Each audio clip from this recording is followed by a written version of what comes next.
What's going on, YouTube? This is going to be the first series of breaking down all the SND maps that I feel like was the most influential in the ATL phase season.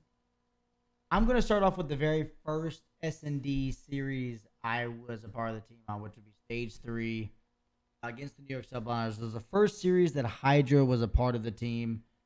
I'm just going to give a little backstory to it. I'll let you know what the thought processes were and what happened, and pretty much give it a full breakdown that, like, pretty much from my perspective.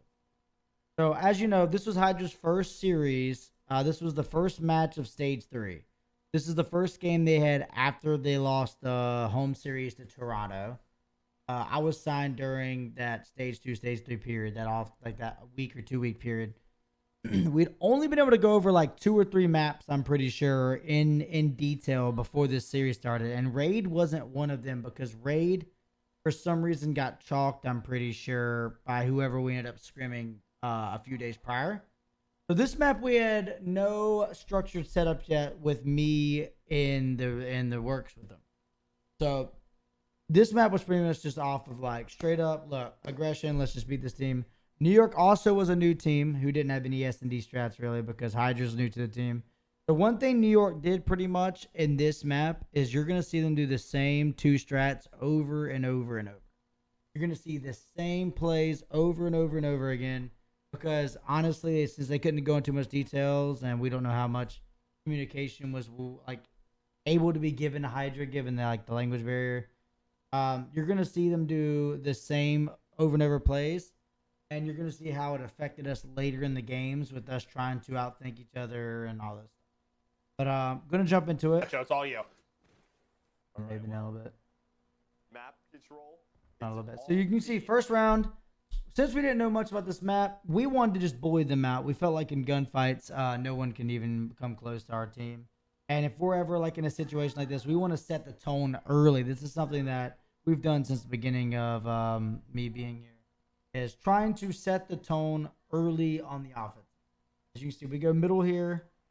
Pretty sure we end up just like, this has been a long time, so I haven't seen this since, I never watched this back since we were going over adjustments on Raid Stage 3. And I'm pretty sure we end up going like 3-0 on this map.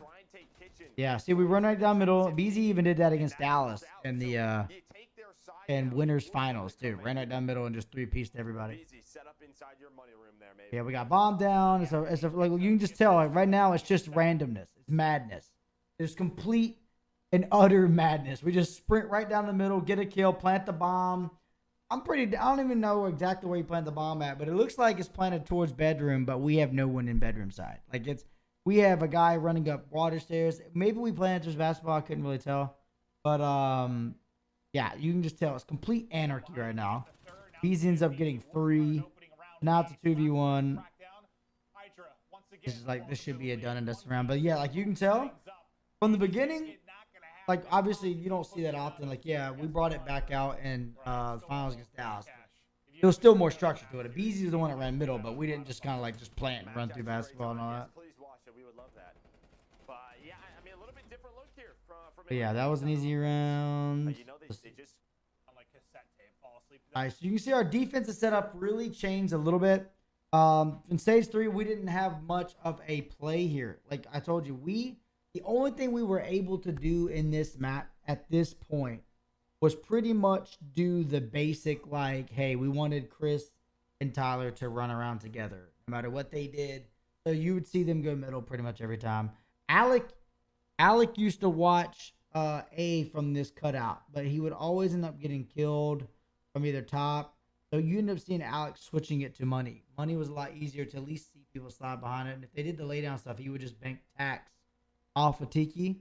Alex's job pretty much is like, hey, don't let him push through and get through here.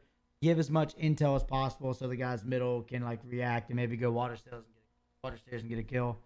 Also, you're seeing MC watching the crosshair. He ended up doing that, but like later in the year, he climbed on this. He was one of the first guys to climb on this little spot, back plants, and pre-fire the bottom red and kill people trying to do the pillars rush. So obviously, this is just raw, random, like off the top, first like few day stuff. That would be good. You'd sell it by the See, like you'd never see us do that. You'd never see us get mid control and then just run back into money nowadays. Like obviously, Like I said, this is So just you like see off the military beginning. time. So let's Alec rotates over to try to get the guy doing this plant. This is when a lot of teams were still trying to plant right here. They realized that like, yeah, I can just lay right here and it'd be a free plant. see what NYSL do on offense. Three, Tags in three still 15. holding mid. Well, he's 6 graded is by doing the defense. late flank. People stop watching late flank from back here too. Usually people did it from the van. Blood, 4-0 start. He's the 2 best at first getting blood first blood, as troops y'all know. from 2 rounds. Great start. Yeah, I mean, it was really 2 nades. They jumped on. But yeah, the reason why I'm starting with this map too is because, like I said, it was the first series I was with FaZe, and I'm interested to see how raw we were at like setup. I remember this ended up being a heartbreaking loss, and like it was a very sour taste in everyone's mouth, especially mine, given it the first series. But I remember in this series, look at this, we're just freaking flying at them. I remember in this series too, we won map 2 like 6-5 or something, or 6-4. I remember we won the Express and everything was looking good. And we were super confident going into this last SND against New York. It was a team with Clay. We know that they're going to throw random stuff in there. Clay's that type of player. Like he's going to try to like out. He's going to pretty much he's going to try to catch you off guard and do all the stuff to like play around like team's tendencies or what we might try to adjust. I just don't know if in this series he even had the ability to do that because it was so new and they had Hydra and they'd never played together. So I think to simplify everything, they were just like, look, let's just run together. Let's just do the basics over and over and over, and we'll just see what happens. Yeah, we end up going up 2-0 here. By the way, I'm recording this at router, so hopefully the mic and everything is good. Like I said, I've never done it from this setup, so if the video comes out ass, trust me, they're going to get better as long as the series goes. All right, so right here, this is one of our plays that we put in. Actually, I might lie to you guys. We did have one. We didn't practice against the team on this map yet. But now that I remember it, we did start the map up, and I showed them places to go and things to fake and timings on what like I knew. And this is something that we brought in. We had Alec going here. We wanted Alec to throw a flash over and hit as much intel as possible here. Flash them. This is when teams used to like really hard stack ring. You stop seeing this a lot later in the year because teams just realize like it's a lot easier to do it from middle and just kind of watch the ring cross from there. But only time you would do it like a ring stack is if you're like playing a team like Toronto early in the raid SNDs where they love to just fly to laundry and get the bombs down. So we implemented this fake where we had Alec go here and try to get seen on this white van cross without getting killed, or just throw something and hit him to make these guys respect the fact that we could be here. This entire time was to buy time for these three to end up getting the bomb down. The setup for us was somebody plants, one guy stays tiki and looks water stairs, while the other guy who ends up planting can sit in this corner and look this way, or even best case scenario can get back. But it all depends on how hard the fake is and how much intel Alec gives us. We're not worried about 7. We're not worried about 7 at all. 7 ends up going down middle. He's going to get traded out by one of these guys. It's going to be a bomb plant regardless. This is going to be more of your default round. The only player is going to So be look, we have a BZ end up going tiki. Sometimes a BZ would go rogue though and would just fucking fly out and just sprint to basketball, which sometimes would win us rounds and would sometimes like kind of just chalk what we were doing. I'm pretty sure one of the rounds on this map, I don't know if it was against this team or what, but I remember one time he literally just ran straight through here and got killed by money right here. We were like, what the hell's going on? We were like, what the hell's going on? But yeah, Chris gets the bomb down. We nade this. He's going back and forth. But right now, you can still see that we're not that comfortable. Like, yeah, Alec has the full flank, which is a good spot. And people end up stealing this spot from Alec. But there's still a hole here. If someone goes water stairs close, he kills him because the BZ's kind of going back and forth. You can tell that we weren't 100% comfortable with the setups, but we just knew kind of like what structure we wanted to go with. Yeah, I like Chris getting back. Chris getting back is best case scenario, perfect situation. Now, even if they end up trading Tiki out or whatever, you have 3 people show themselves this side. Alex stays disciplined and watches the low reflank and we'll get this guy. As long as MC doesn't die top. And that was one of our biggest problems.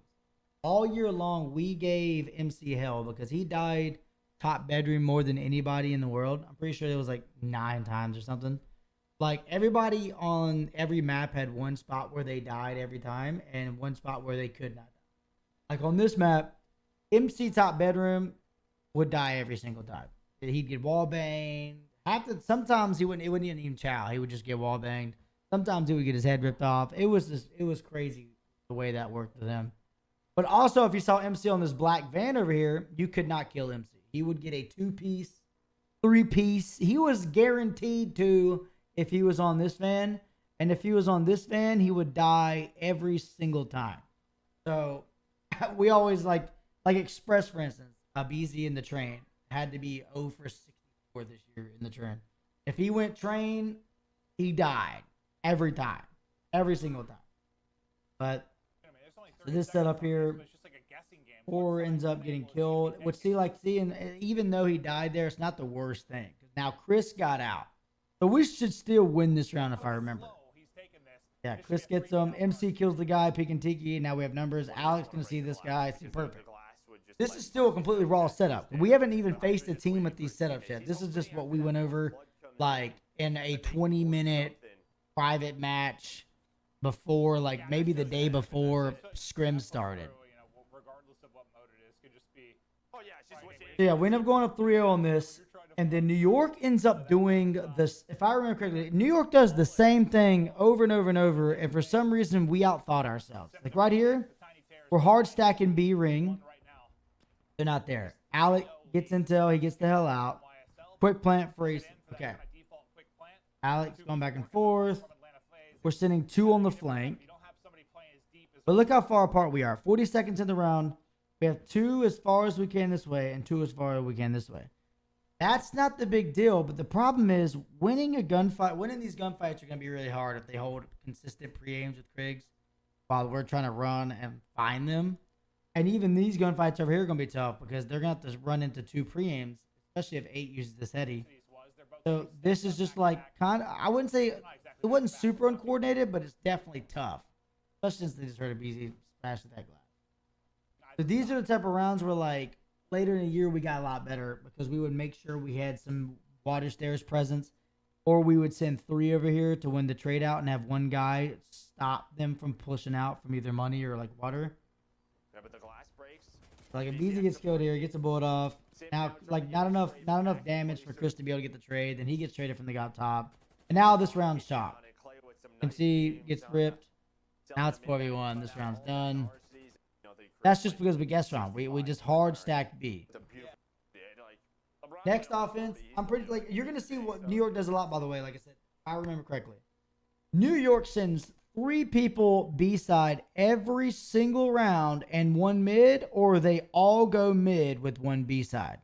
If they went B side, Clay would be standing right here, and this is something we would actually talk about. We would try to isolate later in the year of teams that did this strat. We would try to isolate the guy watching the cross. Usually it was the same guy every time. Like for New York, it usually was Clay. If we got ring control and we saw Clay standing here, or we saw him run away, we knew he was the only one there. So he's going to go back jungle and wait for his teammate to rat back to do like a laundry retake. Or his teammates already got middle control and they're going to try to fly out Zig and put heavy pressure from red and middle while Clay holds the push through. They're pretty much trying to like pin us in from both sides. We, like I said, we're like us being completely raw on this. Knew this going, so like this round here, we obviously guessed right. We guessed right. They're doing the 3-1 again. This is like the 3rd time they've done this. Same exact strat. Alec does the same exact thing. We bait, throw the flash over. Should be a free plant. This should be rounds that you win 100% of the time. But if I know us, and if I can remember correctly, I'm pretty sure this is one of the rounds MC gets ripped through the top and dies when he absolutely can't. And let me see. It's like the reason why I'm doing this series too is I want to upload all the influential and important maps, win or lose. And us losing this map in this series helped us out so much in the long run on how we were going to handle each and every like situation, how we would play against a team like New York and the way they think, opposed to teams that don't really watch VODs and don't really make adjustments. each team's different. We know like I don't know, this loss right here helped us not only like not getting our own heads with our own plays, but stay true to what we do. Like you're gonna see exactly what I mean on that.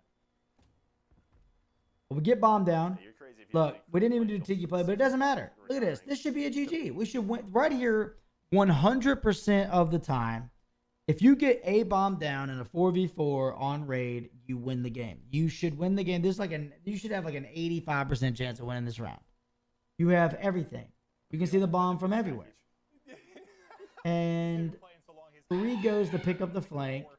The 3 got the deep flank. Right there. That, yeah. I already knew that had to have happened for us to lose on. MC ends up peeking the top and dying. Like I told you, this happens a lot on this map, even throughout the year. So MC dying now gives them numbers where they can swarm the bottom half. One guy's up top. So now Abizi has to deal with 2 people. He gets one. He gets insta-traded. Alex now getting wall banged as well. He gets away, but now he's super weak. Chris has to give up flank to push forward. They still got numbers, but we have the time at our side. Chris ends up. What happened right there? Did they get back?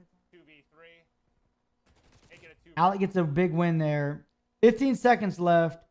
Alec, in this situation, if I was Alec, I would have immediately knew if you killed that guy there, they had to be under you. I would have jumped forward, ledge slid off this ledge, and tried to go open stairs. Because even if they swarm Chris, you're going to win the round. You're going to 100% win the round. They end up killing. Now look, Alec is pretty much in a spot to where he has to kill a guy. Can they get there in time? Can they get there? Oh, I think he just gets it. Ooh, yeah, he barely got it. 0.8 able to grab it. See, like if Alec does anything else and makes them have to look for him for even a second or even stops them from sprinting to it, which obviously that's a hindsight thing because like in the moment it's a lot easier said than done. That's just what like he has to just realize there that they had to be under him, and that's something that he even said after that he probably should have done it. Try to do their best. And RC's right now, he gets that. That's crazy. That was crazy. It still was a 7.6 moment though. He's hoping that he can. Well, if you're someone screaming, Katie's screaming, playing some game or something. Do they think I jumped out of the window? But yeah, so right there, 3-2. That should have been a 4-1 right there. That should be an automatic 4-1 game, like pretty. I wouldn't say game deciding round, but definitely a massive go ahead round. And little rounds like that we've had problems with throughout the year because like we're so dominant of a team. But we'd have rounds like that where we would let teams hang around and it would always find ourselves in a 5-5. And I'm like, we should have won this like 8-3 or 8 whatever. Like whatever we end up getting, 9-2. Like we would always end up going 5-5. I'm like, we should have won 9 rounds. Oh, that's where I remember this round. The trophy ends up getting blown up. He nades his own teammate, then gets naded. I remember talking about that after it. That sequence just looks so. And that ends up being a free round for us.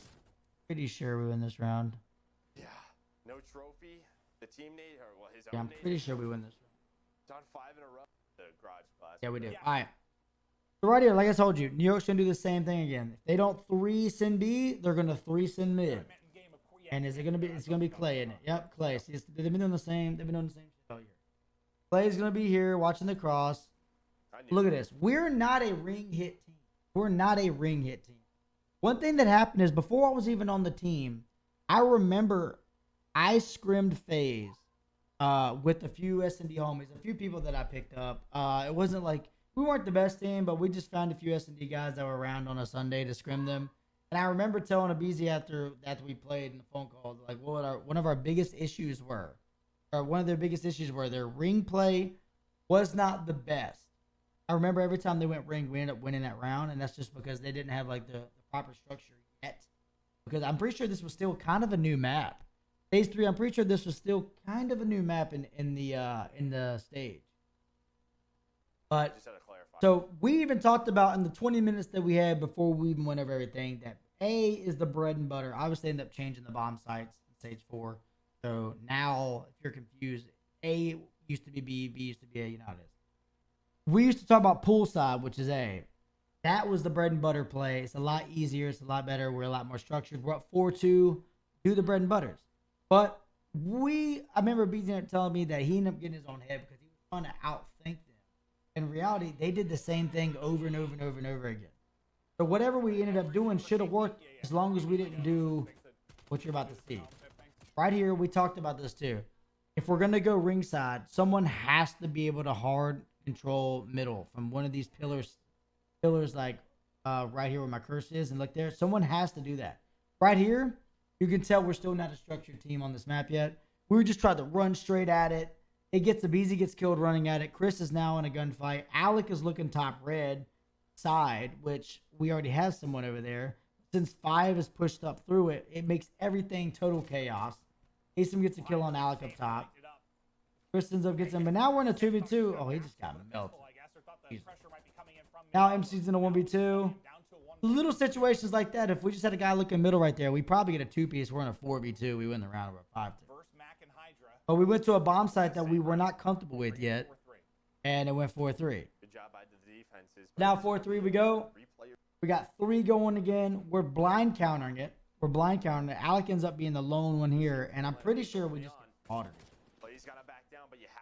Plays weak. Yeah, look like they have numbers here. They're gonna have a 2v3, 2v4 really, and if you count that, I guess a 3v4. Really.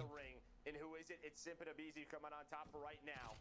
He ends up like right there. That is like that's what makes this team so good. Even in a number disadvantage. Even in a number disadvantage. Beezy and Chris end up stealing so many kills. He eats a nade, somehow pisses on that guy. Chris gets that kill. Still weak. Terrible angle by Mac. He got cameraed out of his mind. And now it's a 3v1. We definitely win this round. We end up going 5-3 and choking. But that's like what I'm saying. Like any other round, like that's just them being naturally talented, being able to steal rounds. But this is where I remember vividly. I remember I got tweeted at a lot saying like I was ass and now I should be fired. Literally first series, we won the first SND we played, and then we end up losing this map. And I got tweeted by so many people, so many weirdos out there. And this is exactly like I couldn't say it obviously in the time, but this is what happened. We talked about A, B, and R dominant hit. It worked the first 3 times we did it. The only time it failed was when MC got top and then Beezy and Chris lost the gunfights down low by getting traded. That was the round where they killed Alec on the bed and they won by 0.1 seconds. So like obviously that round still should have been our round. For some reason we keep deciding to go B here. I have no idea why we keep deciding to go B here. This is something we talked about pretty in depth afterwards. This is where champions are. If we keep going B, look, they're doing the same setup over and over and over and over and over again. They're just sending 3 mid, 1 here. Same guy, Glacier. We're seeing him. Like I told you, New York had to have had like very, very, very limited strats, if any strats at this time, because this is Hydra's first match. And we play right into their hands. We play right into their hands. We see Clay back there, and then we just get turtled up. MC gets pushed out because everyone's just swarming them. Matt gets a kill on a Beezy trying to cross to the black van. MC gets swarmed out, and now it's a 2v4. And this round's done. This round's done unless someone pops a 2-piece and stays alive. Like, see? So we're like, okay. And I remember this time, I talked to Beezy after the match. He was like, he felt like they were going to blind counter pull because it worked 3 times. And in reality, New York never did that. New York did, like I said, they did the same thing over and over and over again. And we just got in our own head. We tried to outplay the team. We tried to outthink the team rather than doing what we were good at. And that's something we said, all right, for the rest of the year, we're not doing that no more. We don't care what the team does. Y'all are way too talented to play around somebody else's setups. Like, I don't care if they're there or not. If that's what we're good at, do it, gun them. No one's going to kill you. And this loss right here pretty much, like, gave us that confidence of, like, you know what? Do that. We're not playing guessing games with these teams. Yeah, we still have, like, blind counters and stuff, and we'll go into it. But this loss was, like, pretty much like, look, all right, if there's a map we're not comfortable on and there's things we're not comfortable doing, I don't care if a team blind counters it. You saw the one round. They went B. We just mowed them down even though we had numbers. That's just how good this team is. So right there, we end up going B again. We lose again. So it's 5-4. Look, they're going ring. We have the 1-2-1 setup, which isn't a bad play here. MC is going to call out. We get hit markers. Someone doesn't die. MC ends up getting absolutely ripped right there. That was actually a crazy. If he wins that gunfight right there, in all honesty, we probably win the round. But he doesn't. Now we're in a scattered situation. Clay makes a good play this time. He was playing the island at pool. He ends up pushing up and getting water stairs control. I think he will. It's a BZ. 4 is running middle map. He's not going to be ready for this. Gets killed, and now this round's done. This round is done 100% off of the fact that Hydra won a crucial gunfight. But also, we're still doing a scattered approach against a team that has proven they're just going to run around together every side. They're just going to run around, do 3-1s throughout the map on offense and defense. They've done it every single time. The one time they didn't do a 3-1 is when they 4-stacked B and they all died with 2 people. So it ends up going 5-5 here. 5-5 here. I remember talking to Chris, and this is before the lands, obviously. So we're in a team speak, and I was like, please, dear God, just go A. We were like, please, please, just go A. For the love of God, just go A. And apparently, if I remember correctly, Alec might have called go A, and I think Abizi called the strat to go B here because he said it was too easy for E to go A because B hasn't worked. Which in reality, if you're playing top tier SND thought process people, that is a good way of thinking.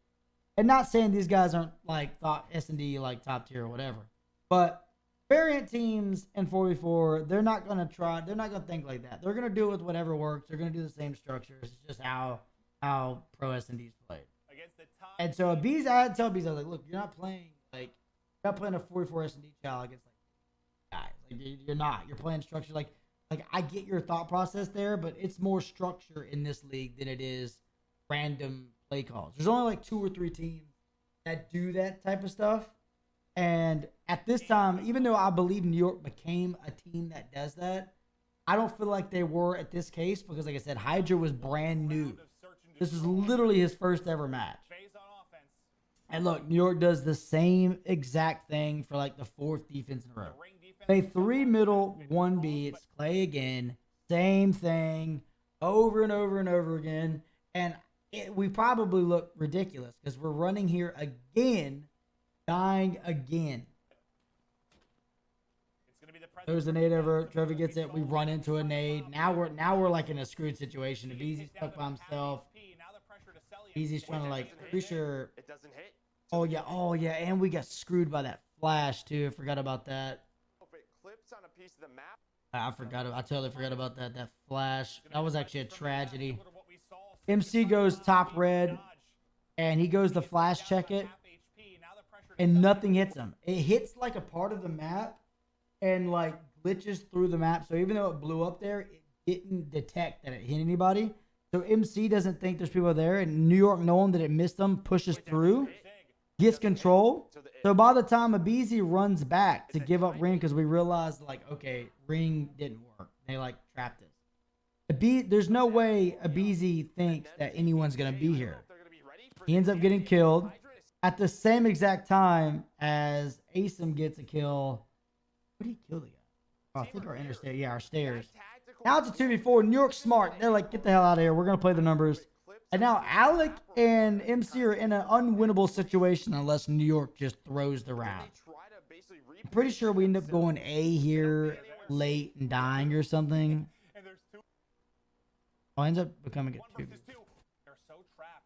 They're so trapped. Now on. Yeah. There's the trade. 1 versus 2. Ooh, a seam. Yeah. Nearly gets put down. And I remember this loss right here, even though it was painful at the time, and like they had just lost to Toronto, and this is their first series back, and this is New York's first game with Hydra. It was a painful loss at the time, and it was a tough start to my tenure with ATL because it was the first ever series, and we ended up losing a 5-3 lead and I'm pretty sure a 5-3 lead and a 4-2 lead, 3-0 overall last map to a new team. And I remember there was a lot of trash talk. I remember there was a lot of like everyone's going on the flank doing their thing. And I just remember this loss, even though it pissed everybody off at the time. Toronto series is dead and gone. I wasn't even a part of that. I come here. This was our first loss. I remember we hyper-focused S&D practice. I'm pretty sure that following Tuesday, like we just hyper-focused S&D practice. Look, we're getting back to it. We're going to figure out everything. And this loss helped us become the team that we ended up this helped us become the team that we ended up being at the end of the year. So losing this was probably the best because it was a lesson. Like, look, we can't just switch everything that we're good at 4 rounds in a row because we're playing a team that we think might be there because of how thinking. Like, we scratch that. Look, do what we do. We don't care if they know what we do. Of course, on other maps, we switched things up and we did different strats, and I'll go over those in different videos. Like I said, this is going to be a whole series. I'm going to break down all the videos, what my thought process was, why I thought the things I thought, and told the team started. In reality, everything that they end up doing was all. They literally have to do the mid-game adjustments. They have to win the prior engagements. Yeah, they can watch stats and watch VODs and all that stuff too. But at the end of the day, they got to go out there and do it, and they did it better than anyone else. I'm pretty sure in my tenure from stage 3 on the team, I'm pretty sure we had the best SND record out of every team in the league. We have to have Austin double check. Pretty sure we had the best win-loss record of every team in the league. And that's not even counting. We would throw maps in that we weren't even good at in the regular season against teams like Paris, London, LAG to get practice on them. So even if we end up losing those are literally just reps. Like if we were playing our best maps every single time, the record obviously would have been better. But yes, this is the first breakdown. This was the very beginning for me, the very beginning for Hydra, obviously. And this was a map 5 5-5 loss, and that is exactly why. We ended up going away from what we practiced on doing something that we never practiced, and we did it 4 times in a row to try to counter a team we figured would try to outsmart us. And in reality, when y'all saw it, the team literally did the same thing. And we watched that back, and we're like, all right, never again. Not going to happen. And, so that's what went into this loss. Like I said, York had a great, resilient comeback on that. This loss fueled us for the rest of the year. Yeah, first video, literally did this on the fly. I tweeted out earlier today about the idea. I was just thinking about it. I was like, you know what? Season's over. Might as well air some stuff out. Just like, I see the insides of it. And I was like, what would be a better start than the absolute match I was a part of? So, yeah, appreciate it. Sub, like, all that. Comment on what videos you guys want to see next. I know most of you guys are going to want to see grand finals right off the rip. Probably not going to do that right off the rip in the series. I'm going to do some stuff leading up to it, obviously, to, kind of like a story, kind of build the story on it, like phase 3 onward. But yeah, if there's any matches you guys remember or would like to know about in particular, comment down below. I appreciate everything, guys. I'll see you next time.